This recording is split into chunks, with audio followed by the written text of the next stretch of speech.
के नेतृत्व में मैंने ये चीज़ का फैसला लिया। मेरे गुरुजी भी है, मेरे बड़े भाई है। IPRS में सर का एक बहुत बड़ा ओहदा है, जहाँ पे ये कंटेंट से लेकर आर्टिस्ट मैनेजमेंट, कॉपीराइट से लेकर सारी नीच चीज़ों को मैनेज कर रहे। मेरे साथ है ज़ीशान खान साहब, बहुत ही उम्दा कलाकार है। He is one of the famous singer, very famous composer. Then I have Tanveer Ghazi साहब, जिन्होंने पिंक, अक्टूबर, हेट स्टोरी 2 में अपने कमाल के लिरिक्स लिख के पब्लिक को हिला दिया एकदम। एंड देन वी हैव सत्तर राहत साहब, इनके बारे में जितनी तारीफ की जाए उतनी कम है। कमाल के लेखक है, स्टोरी टेलर है, स्टोरी राइटर है। और इनके अलावा हमारे साथ बाकी कलाकार भी मौजूद है। लवीशा है यहाँ पे जो स्टोरी टेलिंग करने के लिए आई है। तेजस्विनी मैम है जो भी पोइट्री करने के लिए आई है। And then we have Ishaan on, तो ये सब परफॉर्म करके भी चले गए। तो basically we have writers, we have story tellers, we have singers. तो शो टाइम का नाम ही अपने आप में ये कि this is a place for an artist, कि आप यहाँ आए, परफॉर्म करें, यहाँ से कुछ सीख के भी जाए, कुछ सिखा के भी जाए। और we are also working as a talent resourcing company. हमारा मोटिव ये है कि एज एन आर्टिस्ट हम अपने कम्युनिटी के लिए कुछ करें। तो यही सोच लेकर मंदार सर के साथ मैंने इसको आगे अंजाम दिया। And this is like today we are starting it. Okay, Mandar sir क्या कहना चाहेंगे? सबसे पहले शो टाइम के बारे में बताइए, और जो आज जो आर्टिस्ट यहाँ पर परफॉर्म करके गए हैं, क्या कितना फायदा होता है जो नए आर्टिस्ट भी है उनके लिए स्पेशली? एक्चुअली ये कम्युनिटी बिल्डिंग की एक एक्सरसाइज है।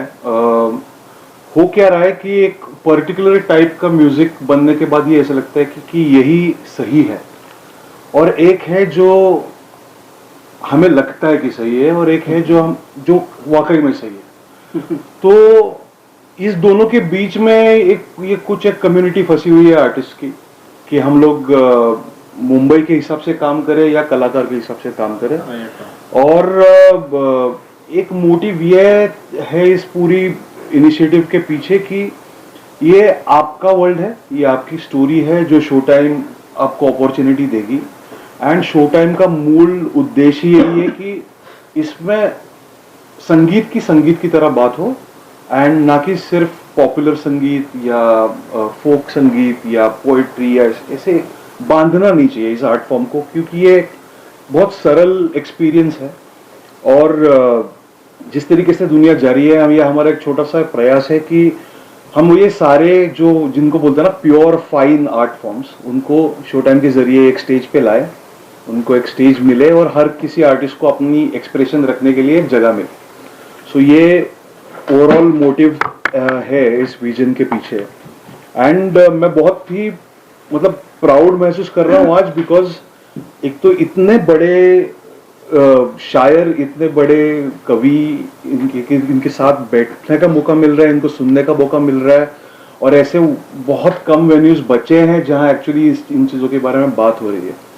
तो B it story telling, B it poetry, B it independent music, be it whatever music which you resonate with, this is the stage which Asher Anis Khan is offering you with his family, and I have 100% blessings for him on a personal level. At the same time, I am also associated with IPRS and making people aware about copyrights, music, and basically respecting copyright in a way where you get freedom to do the kind of art which you want to do.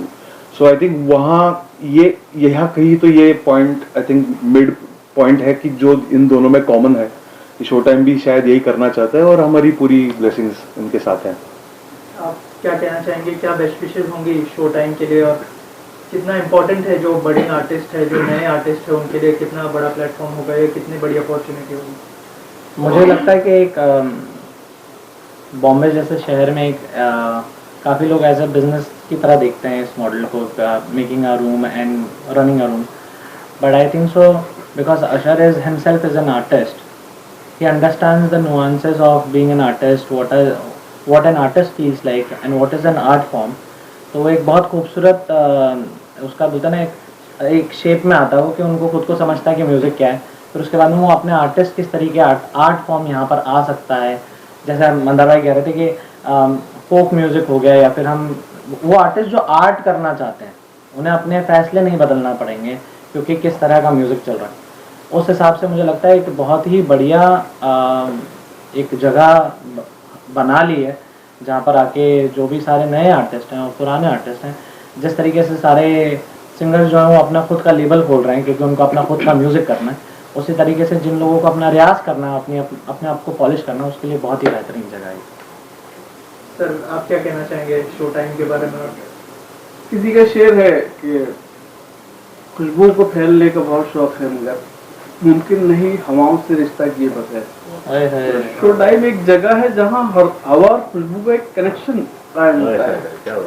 तो मेरी शुभकामनाएं इनके साथ हैं। हम दोनों एक ही शहर से हैं अशर। मैंने इनकी शुरुआत से इनको देख रहा हूँ, इनके अंदर जो जुनून है, जो लगन है, तो मैं बहुत इनकी कद्र इसलिए करता हूँ कि ये बड़ी ईमानदारी से कोई भी काम करते हैं और इनको कला की भी समझ है, अच्छी और बुरी कला की जो होता है ना। तो मुझे पूरी उम्मीद है कि इस प्लेटफॉर्म से जो भी मसाला बाहर आएगा वो अच्छा आएगा। Sir your views on show?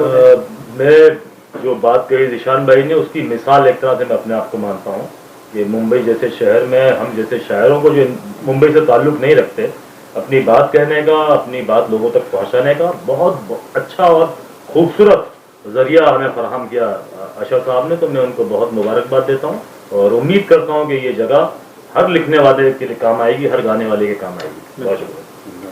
Sir आपसे जानना चाहूँगा ये जो इनिशिएटिव है, जो जैसे मैंने कहा कि बडिंग आर्टिस्ट को काम आएगा, लेकिन जो पुराने आर्टिस्ट है उनका और जो बडिंग आर्टिस्ट है उन दोनों का इंटरेक्शन होगा यहाँ पर, तो कहीं ना कहीं आपको लगता है कि बहुत अच्छा एक्सपीरियंस भी मिलेगा उनको? जी बिल्कुल। लाइक जैसे मना सर ने बोला और सबने बोला कि एक एक्सरसाइज हमारी यही है कि कोई बडिंग आर्टिस्ट आके अपना कोई एक मॉड्यूल पिच कर रहा है और जिशान भाई का भी आई गेस 27th को एक ऑडियो रिलीज हो रहा है, बड़ा खूबसूरत गाना है। तो ऐसे मोमेंट पे हम लोग क्या करते हैं ना कि हम लोग लिसनिंग सेशन इंट्रोड्यूस कर रहे हैं, हम लोग jamming session, weekly jamming session introduce कर रहे हैं, जहाँ पे जिशान भाई जैसे अजीम शख्सियत आके, मंदार सर जैसे आके, क्योंकि मंदार सर परफॉर्मर भी है, सर राइटर भी है, तो they all can come together on a same stage. कोई डिफ्रेंसिएशन नहीं छोटे बड़े का कि भाई तेरी 50 रुपये की टिकट है तू वहाँ जाके बैठ है, एवरीबडी इज सेम। तो आई थिंक वो डिफरेंस मिटाना बहुत ज़रूरी था। और क्योंकि जिस तरीके से मेरे जो मंदार जी ने बताया, गुरु जी भी है और बड़े भाई भी है, तो उन्होंने जिस तरीके से मुझे ये आइडिया पिच किया था, my idea was to start a jam room and a studio. But जब उन्होंने बोला कि sir you have been producer and music director from 7 years, तो अभी अपन लोग को भी कुछ करना पड़ेगा, क्योंकि IPRS में जाने के बाद सर को बहुत सारी चीज़ें ऐसी पता चली जहाँ पे वो बहुत सारी चीज़ें डिसअपॉइंटेड है इंडस्ट्री में। इंडिपेंडेंट आर्टिस्ट को और नए आर्टिस्ट को जो जगह नहीं, मकाम नहीं मिल पा रहा है, ऊंच नीच, जात भाव, ये सब आर्टिस्ट लोगों में नहीं चलता है कभी भी। तो जब इन्होंने ये बोला, हमने इनिशिएटिव तुरंत लिया। मैं मेरे वालिद साहब, मेरी माता जी, मेरी वाइफ, मेरी पूरी फैमिली, हम सब ने मिलके बहुत मुश्किलात से कुछ चीज़ें इकट्ठा करी, कोशिश की कि पैसे कभी बाधा ना बने किसी आर्टिस्ट के बीच में। और फिर जब इनॉग्रेशन की बात है तो मैंने कहा कि हम सिर्फ फीता काट के इसको शुरू नहीं करेंगे, हम एक तरीके से ये डिफरेंस उसी दिन दूर करेंगे कि एक ही स्टेज पे सारे मकाम के आर्टिस्ट बैठे, मेरे साथ बैठे, क्योंकि उन सब में छोटा मैं ही उस मकाम के मामले में, तो वही मैं दूर किए देता हूँ उस चीज़ को। तो बस यही है शो टाइम, और मैं यही करना चाहूँगा आगे भी आप सबकी विशेषता। एक मकसद जो आप लेकर चल रहे हैं, मुझे लगता है बहुत सही और नेक मकसद है। आज इंडस्ट्री में जिसने कहा, आपने कहा इंडिपेंडेंट आर्टिस्ट को मौका नहीं मिलता है, ऐसे में शो टाइम किस मकसद के साथ आगे बढ़ेगा और इन आर्टिस्ट के लिए क्या कुछ मदद करेगा उस, या क्या कुछ साथ लेकर चलेगा उन्हें, अगर उस बारे में आप कुछ कहें? I think you will be the perfect person. See मकसद साफ है कि जिस तरीके का भी म्यूजिक चले कोई प्रॉब्लम नहीं है। Everyone is going to coexist because it's a world of cloud. तो हर कुछ साथ में रहने ही वाला है, आप उसको मिटा नहीं पाएंगे कभी भी। मकसद ये है कि जिस सेक्शन को ये सारी फैसिलिटीज के लिए बहुत दूर तक या फिर बहुत टाइम तक पैसे जमा करके करना पड़ता है, वो स्टेज हम उनको डे 1 में प्रोवाइड करेंगे। ये मेजर पहली तो बड़ा मोटिव यही है कि हर किसी को एक स्टेज मिले, हर किसी को एक ऐसी स्पेस मिले जहां, जैसे अशर ने कहा, कि मुझे इस चीज़ की वरी ना करनी पड़े कि मुझे पूरा वेन्यू बेचना है, मुझे टिकट के लिए पोस्टर्स लगाने हैं, खुद के इंस्टाग्राम पब्लिसिटी में पैसे डालने हैं। नहीं, ये वेन्यू उनके लिए खड़ा है जिनको बिल्कुल ऐसे लगता है कि मेरी आर्ट लोगों तक पहुंचनी चाहिए। तो ये एक बेसिक मकसद रहेगा। दूसरा यह है कि शो टाइम थ्रू हम लोग जितने भी अच्छे पोएट्स, अच्छे स्टोरी टेलर्स, अच्छे ड्रामा मेकर्स, डांसर्स, जो भी अच्छे इंडिपेंडेंट आर्टिस्ट यहाँ पर जुड़ना चाहते हैं, उनके लिए ये स्पेस है। इसको बनाया ही ऐसा गया है, जो डिजाइन अगर आप देखोगे ये पूरी स्पेस का, तो ऐसे है कि इसको किसी भी चीज में बदला जा सकता है। So it's a multipurpose facility which can be used for including, like अभी तो आइडियाज ही आइडियाज आ रहे हैं। जिस दिन से देख रहे हैं तब से ऐसा लग रहा है कि बहुत पॉसिबिलिटी है। पॉटरी वर्कशॉप भी हो सकता है, डांस वर्कशॉप भी हो सकते हैं, तो बहुत कुछ हो सकता है। सो दूसरा चीज ये है कि हमें कहीं ना कहीं आर्टिस्ट को ना सिर्फ स्टेज देना है, बट ऑल्सो ये भी बताना है कि आप और बेहतर क्या कर सकते हो। तो और उसमें शायद ये हो सकता है कि हम लोग वर्कशॉप्स करें, जैसे आज मुशायरा हो रहा है। मैंने काफी वक्त से इतनी अच्छी पोएट्री से नहीं सुनी है मुंबई में, तो क्यों ना ऐसी चीजें हों जो बॉम्बे में रेगुलरली नहीं होती है। क्यों ना ऐसी चीजों के लिए स्टेज दिया जाए जो लोग शायद सुनना चाहते हैं पर उनको नहीं पता है कहाँ सुनना है। करेक्ट। सो एक ये कोशिश रहेगी, ये तो दूसरा मेजर मोटिव है। तीसरा और बहुत खास बात ये है शो टाइम के बारे में कि it is, your life is always a performance. So when you're on stage, when you're there, this is the place where you don't have to hide yourself. You will not be able to hide yourself. You are always facing the audience. आप हमेशा upfront रहेंगे, आपके सामने लोग हैं जिनको छोटी सी छोटी चीज जो लग रही है उनके साथ तुरंत फीडबैक मिलेगा, उनको देख के या फिर उनके साथ बात करके, इंटरेक्ट करके, वॉटेवर। सो ये वर्चुअल दुनिया नहीं है जहाँ पे कुछ लाइक्स चल रहे हैं, कुछ सब्सक्रिप्शन चल रहा है। ये एक रियल दुनिया है। यहाँ पे भले 30 लोग हैं, बट आपको पता है कि वो आपको सुनने के लिए आए हैं। सो ये मेजर गोल रहेगा। तो ये मेजर 3 चीजें शो टाइम के बारे में है। आप देख रहे हो कितनी पिच परफेक्ट है। तो मैंने बताया ना कि I was about to start a jamming room और ये सब, तो मुझे सर ने बोला हाँ टाइम खराब कर रहा है क्या, you know you have that capability of bringing an artist. Because हम सब मैं रहा ही ऐसे लोगों के बीच में हमेशा जहाँ पे मुझे सबसे जुड़ के रहने की आदत है। सब लोगों ने, इन लोगों ने मुझे यही सिखाया है कि जिस कम्युनिटी में आप हो वहाँ पे कोई छोटा बड़ा ये सब नहीं देखा जाता है। अब you are blessed to be a part of. Rajasthan मैंने बोला था थोड़ी देर पहले हमारे सेशन में कि हम आर्टिस्ट लोग बहुत अबनॉर्मल होते हैं। हमारे अंदर वो चीज़ कभी नॉर्मलिटी होती ही नहीं है, और वो कला भगवान चूज करके ही देता है। तो आई थिंक सारे पागल लोग एक साथ मिल रहे हैं, तो उनको जोड़ने के लिए एक, और अब जैसे सर ने बताया ना कि देयर इज नथिंग लाइक कि कुछ फैंसी है, there is a certain room for it. एक पॉजिटिविटी है, स्टेज है, नियत है जी बेसिकली, और सारा ग्रे है। तो ग्रे में काफी कुछ पॉजिटिव है, ग्रे में काफी ब्लैक है ना व्हाइट। विशाल भाई आपसे सवाल ये रहेगा कि ऑफकोर्स आपके भाई वर्ल्ड फेमस है, आप भी काफ़ी कुछ आपकी प्रतिभा दिखाते नजर आए हैं, लेकिन एक क्या आपको एक प्रेशर रहता है कि बड़े भाई के हिसाब से लोग मुझे जाने, ना कि मतलब उनके हिसाब ना जाने, मेरे हिसाब से मुझे जाने? क्या ये अलग से एक प्रेशर रहता है as you are talented also, like जी इस बारे में अगर कुछ अगर? तो यार मुझे तो बहुत खुशी होती है लोग मुझे मेरे भाई के नाम से जाने, तो मुझे इस बात की बिल्कुल शर्म नहीं है, और ना मुझे इस बात की कोई गिला है या फिर शिकायत है मुझे इस बात की कि लोग मुझे मेरे भाई के नाम से, बहुत प्राउड हूँ मैं इस बात को लेके कि वो मुझे मेरे भाई के नाम से जानते हैं।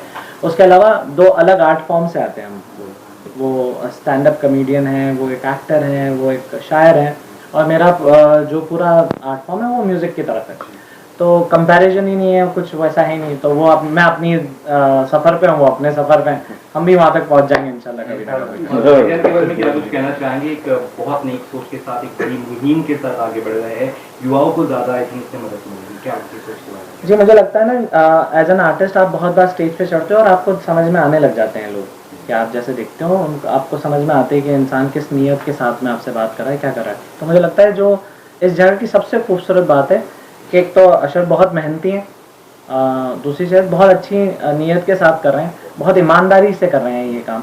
और उसके अलावा हर आर्टिस्ट को before they go ahead and release that final product बहुत रियाज बहुत एक जगह चाहिए होती है जहाँ पर वो अपने आर्ट को क्राफ्ट कर पाएँ, स्पेशली इन स्टैंड अप और पोइट्री और शायरी। आप इस तरीके से बात करें, वहाँ पर बहुत वक्त लगता है उसको रवा करने के लिए, तब जाके वो बाहर आता है।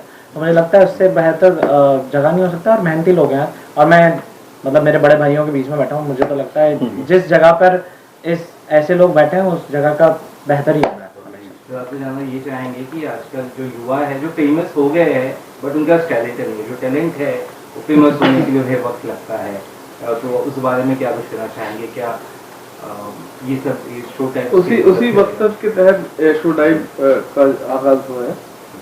और क्या होता है, कोई कला होती है, जैसे एक ऑयल है, बहुत प्योर ऑयल कोई बना रहा है अपने, लेकिन वो अगर वो बाजार में बेचने बैठे तो नहीं बिकेगा, लेकिन अगर उसको पैराशूट का एक नाम दे दिया जाए तो बहुत इजीली बिक जाएगा। तो ये भी पैराशूट एक ब्रांड बनाएंगे, एक आम चीज को खास चीज बनाएंगे इंशाल्लाह। आखिर में सर आपने अभी जस्ट उम्दा कुछ लाइंस कही थी, भाईजान के लिए क्या कुछ कहना चाहेंगे और किस तरह से आगे सपोर्ट में इनके रहेंगे आप? मैं तो हमेशा उनके सपोर्ट में, हमेशा उनके लिए खड़े हैं।